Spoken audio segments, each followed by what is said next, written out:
Hi, everybody, and welcome to today's MediaWorks Masterclass.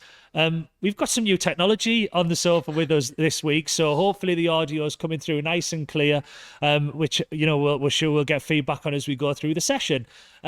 This week, we're going to be covering the new rules of digital PR. So I think for me, one of the big areas that I keep speaking to a lot of clients about is organic search, the role of AI, the role of digital PR and content within that. So we're going to try and part this out and really focus on digital PR in this session.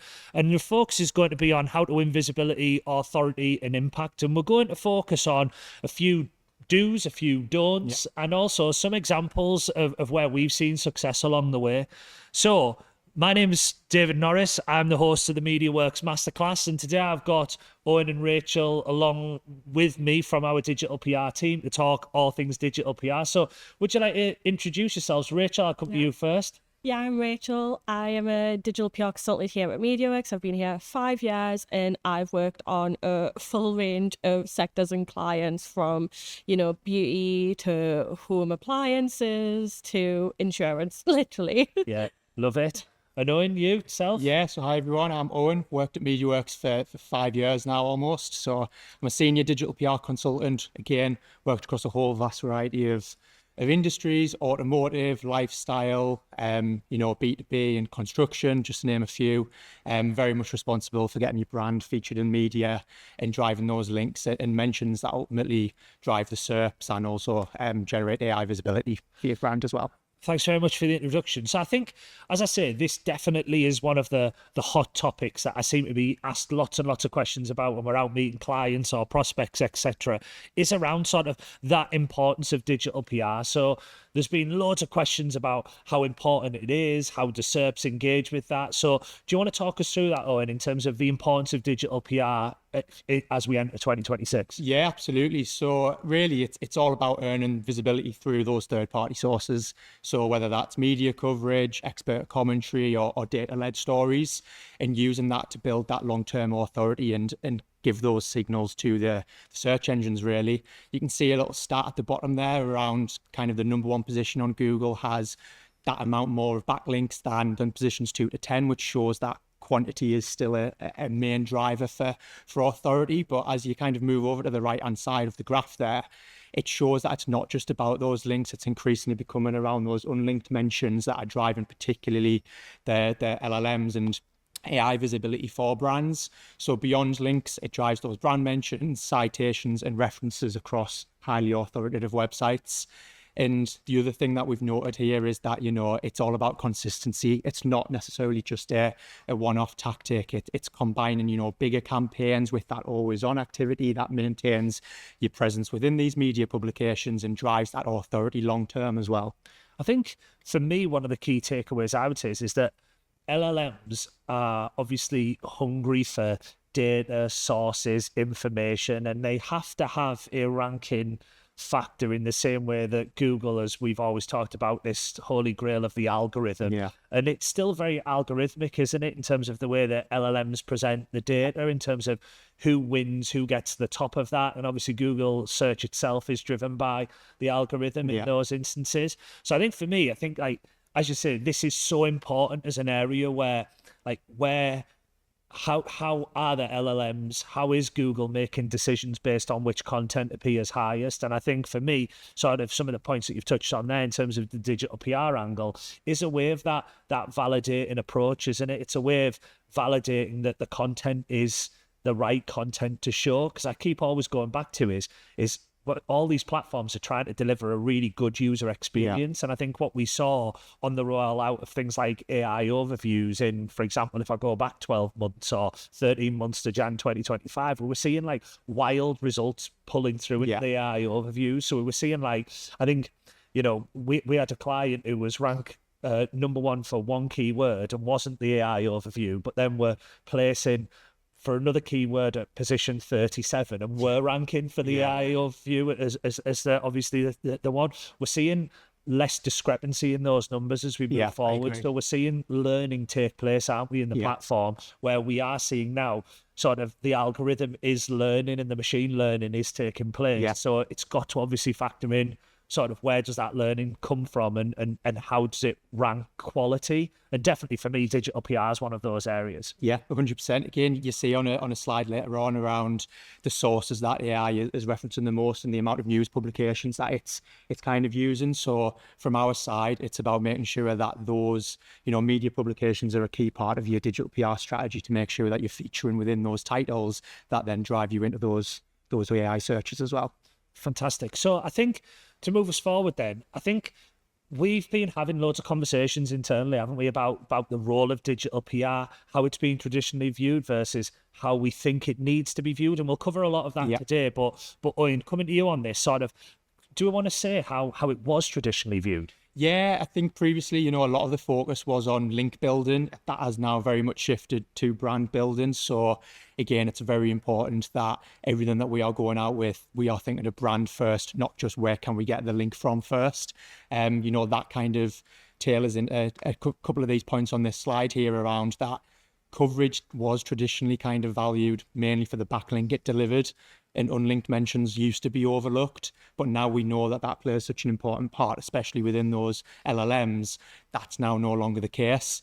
I think the other thing to note as well, and again, one of the kind of 5 rules that we come on to is just about that scale being favoured over relevance. Relevance should now be 100% kind of front of mind when we are coming up with campaigns and when we are executing those outreach strategies as well. Yeah, I think it's mad, and I was thinking about a 20-year career in digital that I've had, and it's like how much this area has moved over that period of time, and we've to and froed as well in different directions. So it is really interesting to see some of how it was traditionally viewed, and obviously we are going to talk about sort of some of the key learnings to take. But I think one of the things that we did want to talk about, Rachel, was really sort of some of the common mistakes that we are still seeing in the market when we're speaking with our clients or prospects as we go to pitch for new work. Yeah, definitely. As you can see first that, chasing volume and clicks over credibility is just something we still see. Clients will still come to us wanting to build a certain amount of links, but that isn't actually, relevant anymore. You don't want to get them on these sort of spammy websites because it's just not going to be good for the whole backlink profile, but also the profile of the brand. A lot we're seeing within the industry right now is talking about, generic or unverified spokespeople. So journalists are increasingly becoming cautious of, either fake experts or AI experts. So you need to have a credible human behind your brand and who is speaking for your brand. I think that's mad, Like, just to be crystal clear, I think that's complete madness. The idea of like fake making some money. Yeah, just really making something. I find it completely bizarre that we're living in this world, but we are. And the people doing that are the ones that are chasing just that pure quantity, not quality. Honestly, and I know we touch on this later in terms of some examples that we've had back, but that is such an important element because I know there was often a conversation about whether you should have a spokesperson in your business or whether it should just come from the organisation, and I think we're increasingly finding so important. You've got to have that named individual or group of named individuals who have that relevant backstory because there is a lot of skepticism out there, which probably says a lot about the world we're living in as much as digital PR. True. And then also using data without a clear story or angle, you can create the best data that you want, the clearest data, but actually if there's not a story there's not an angle there, the journalist just won't want to use it. And finally, what we like to call spray and pray distribution, which is basically just, a mass outreach, sending hundreds and hundreds of emails to journalists that just aren't relevant to them, just to try and get whatever links or coverage you can. Yeah, I think it's really lazy. I think it's a lazy way of doing it. And again, in the world that we're living in, it's like, how do you know that it's not AI just doing that? So I think there's so much in there that we see as common mistakes. But I think what we want to talk about really is what is actually changing, so we've highlighted common mistakes, but for me, it's about what is actually changing and what this means for digital PR as we move forward. Yeah, so again, I know we just touched on it there, but I think the main one for us is definitely that level of trust declining, both from kind of the end user, but also from journalists as well. Journalists are now more than ever coming to us with a few more questions about who our spokespeople are, just to fact check more than anything, really. You can see there a couple of stats that on the right-hand side, overall trust in kind of online media is decreasing across the UK. But I think that has then created an opportunity with the stat on the left-hand side that shows that actually regional media is one particular area where trust is increasing. So again, when we are thinking of our strategies for clients, it's very much around how can we break into those regional publications to make sure that we are getting featured in places where people actually trust where that content is and where it's coming from. And I think this really matters because like real experts we trust, and I know they are genuinely some of the screenshots, aren't there, of responses we've had from journalists to our comments on the screen. Yeah, and again, you can see that recent study from the Press Gazette shows how real the issue is really. Fake and AI generated experts, they're making their way into media publications, and so journalists are becoming a lot more cautious, and newsrooms are now starting to talk about introducing stricter policies, kind of whitelisting agencies that they well and truly trust. So, you know, we just need to make sure that everything we are going out with is supported by genuine expertise. You know, we've noted on the left-hand side there, journalists are becoming increasingly fatigued by that generic commentary. So it's not just about making sure that your spokespeople are genuine and they exist.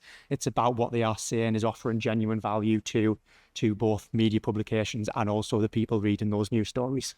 Yeah, and it goes back to, I think, because of that skepticism out there, people are wanting to speak to people, aren't they? And just making sure, like, you know, going to Google's EAT principles, etc. It's like wanting to make sure that it's genuine. And I think, you know, when I was reading through these, it's like people asking for like face-to-face or quick calls to verify people wanting to make sure that we're sending them LinkedIn profiles of the relevant people. It's like, it's fascinating that we're entering this space, but so important that you get that right from the outset, because otherwise you're just not going to get that traction.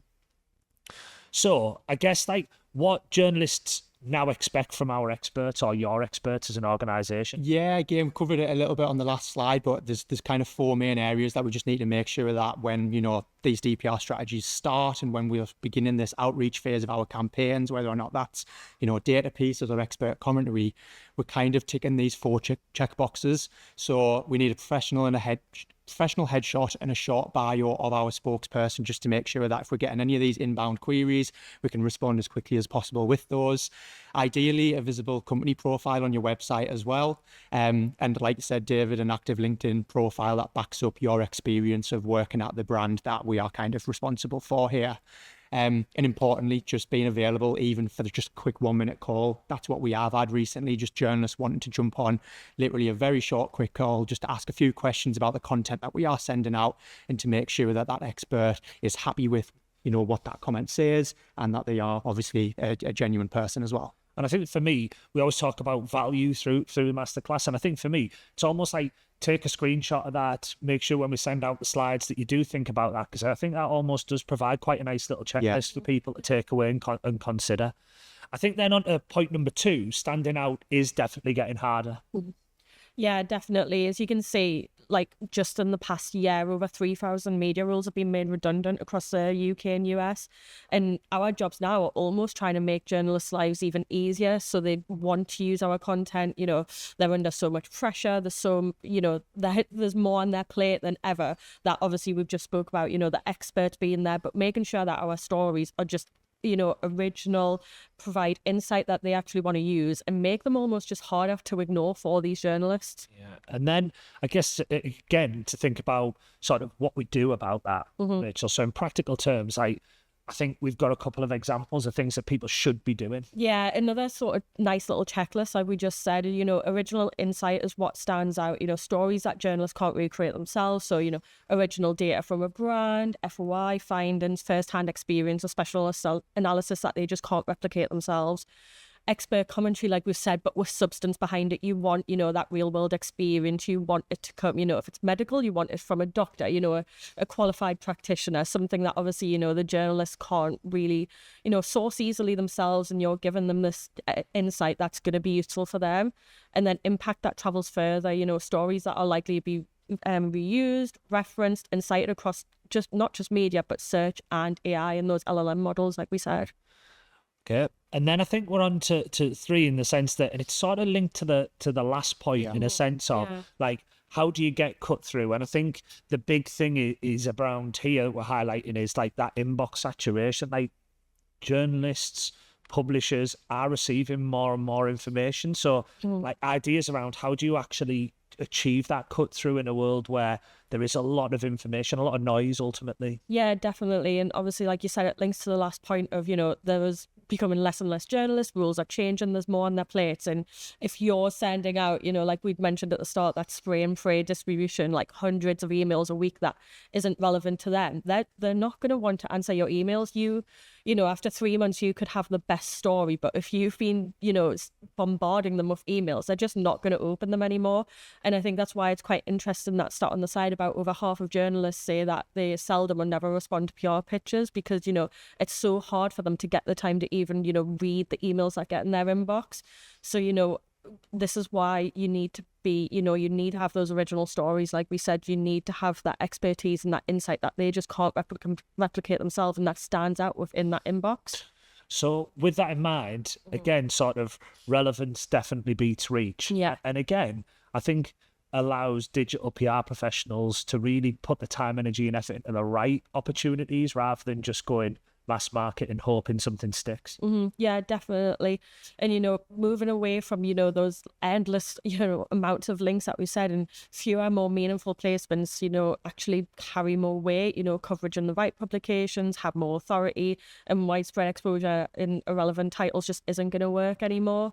And it also goes into that, the context builds more credibility. You don't want to be, selling homeware on, a gardening website or something, it just does not make sense anymore.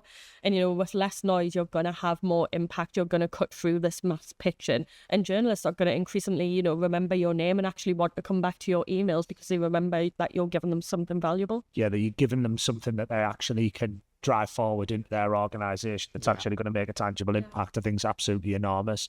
And then I think, Owen, sort of quantity still matters. I think, like, again, I don't want people to leave this thinking, oh, it's miles better to get one link for argument's sake in a really high quality publication. Quantity is still a volume game as much as we have been driving the agenda around quality. Yeah, no, 100%. Again, the stat that we showed earlier on, yes, it does show that the number of backlinks, that position 1 has compared to positions 2 to 10 is a quantity game, but brands can scale high quality coverage, and that's where they'll see the biggest gains if they can get quantity as well as quality.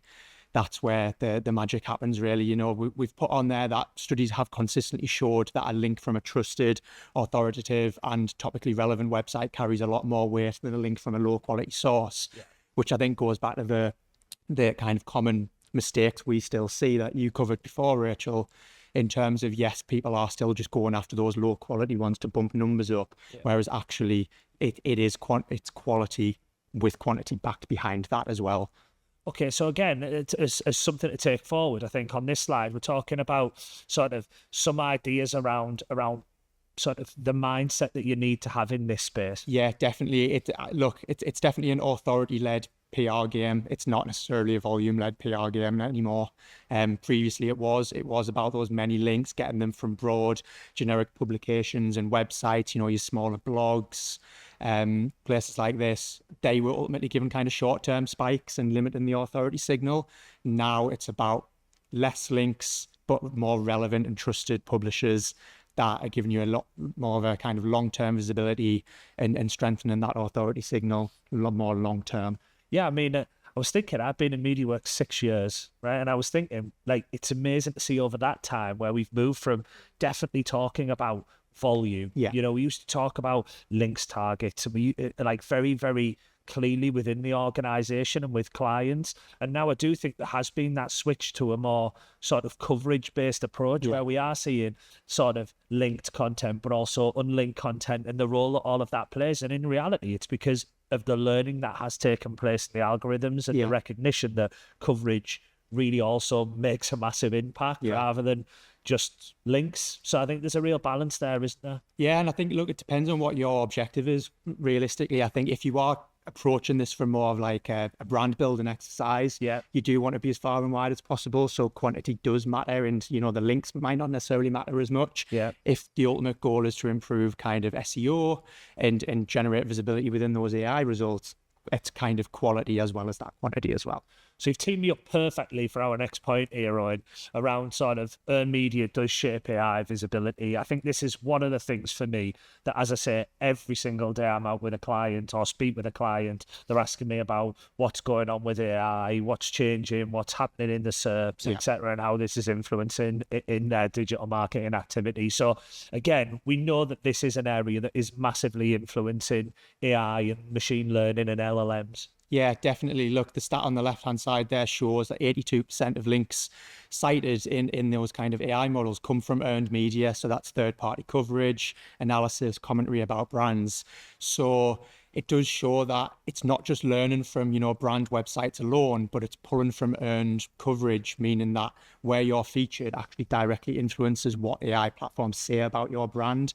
Now, that then plays such an important role in our strategy to know that we need to kind of really think about where we want to target and what kind of content we want to push out to make sure that what AI is saying about your brand is exactly what you want AI to be saying about your brand. So with that in mind, then the new rule is definitely around sort of earning coverage in AI reference sources and really understanding where AI is pulling their sources from, I think. Yeah, 100%. Look, the example on the right-hand side there shows that, for a quick search around the best fake tans, as just an example, you're seeing Google pull together recommendations from trusted third-party sources.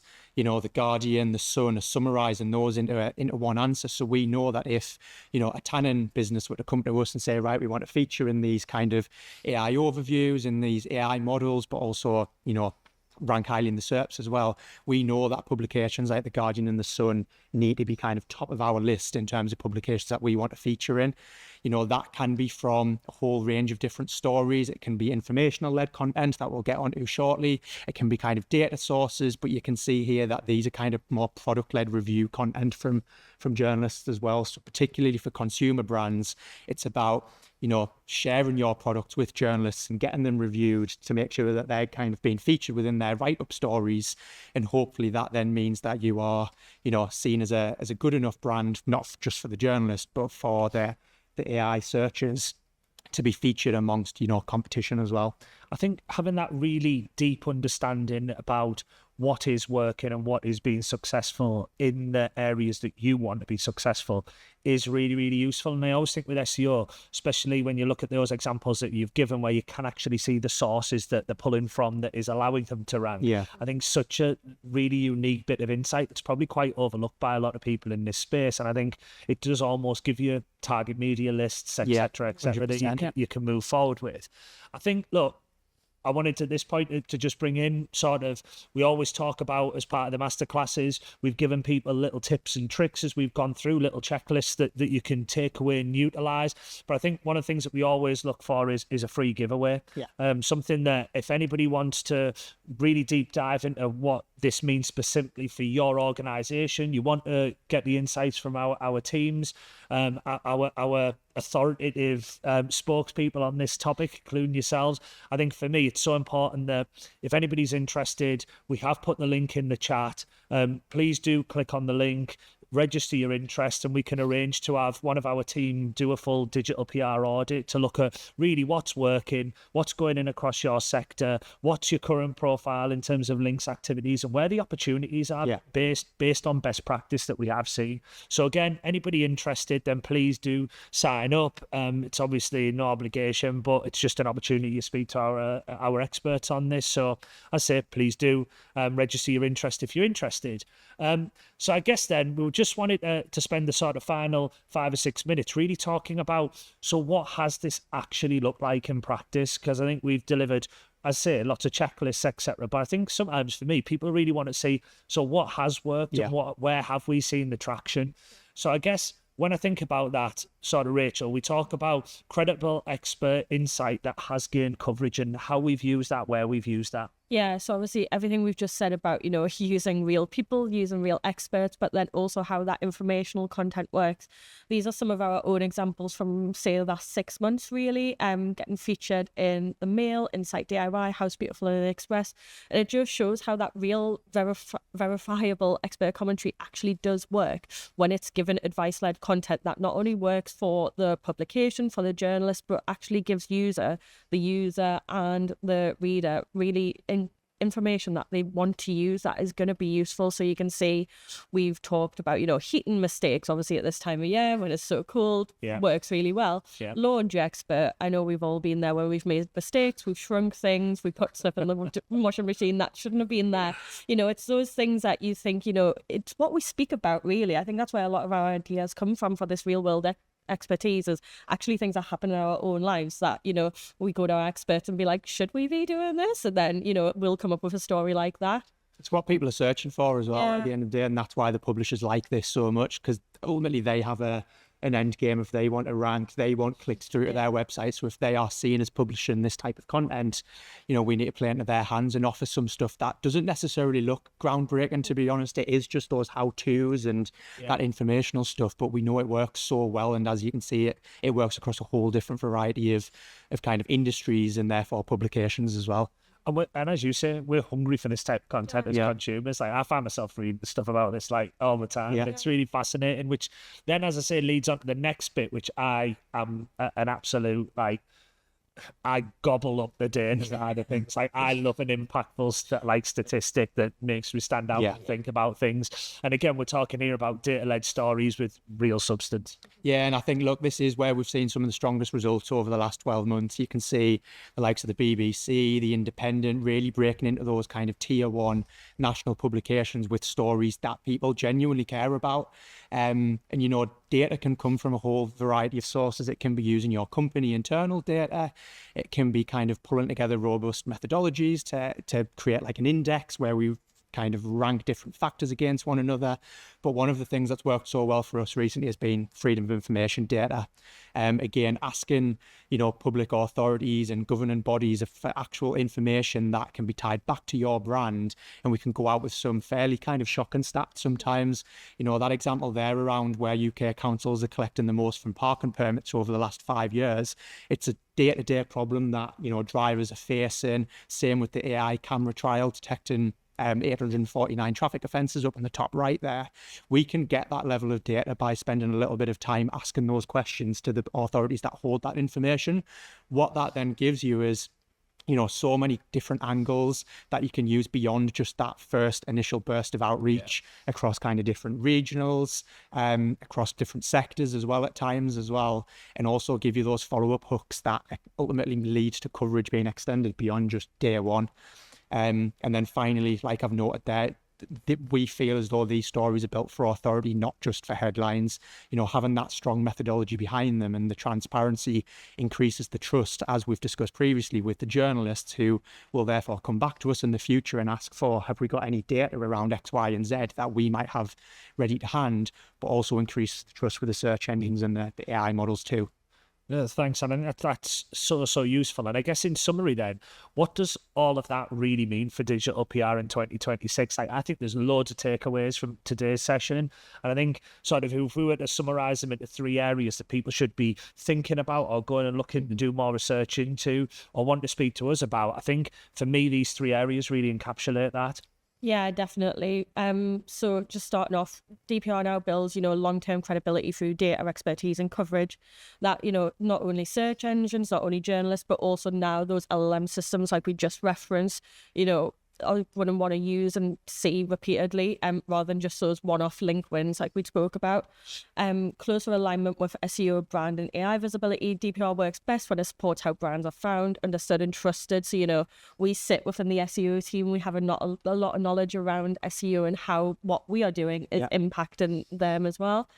And then why consistency now matters more than spikes. So like we'd said, repeated, relevant visibility in the right places build trust in authorities over time, rather than isolated bursts of coverage that are just sporadic and all over the place and will fade quickly and carry less weight. Honestly, I think that's been such an insightful session, and I think it's given, hopefully, the viewers, the listeners who will listen on catch up, lots of food for thought in what is an ever-changing space. And I think we've had to really constantly review our approach, our way of doing things, how we go out about doing this for our clients, and to understand the breadth of digital PR in 2026 is so important. We've talked about links, we've talked about coverage, we've talked about LLMs. Wouldn't be right if we weren't talking about AI in 2026, So I think for me, honestly, like those checklists that we've shared, those little bit of insights are definitely things that I'd like to think the audience can take away. So thank you very much for your input, Owen. Thanks very much, Rachel. And thanks for everybody for listening and joining today's MediaWorks Masterclass. Hope you've taken a lot away from the session and enjoy the rest of your week. I look forward to seeing you next time.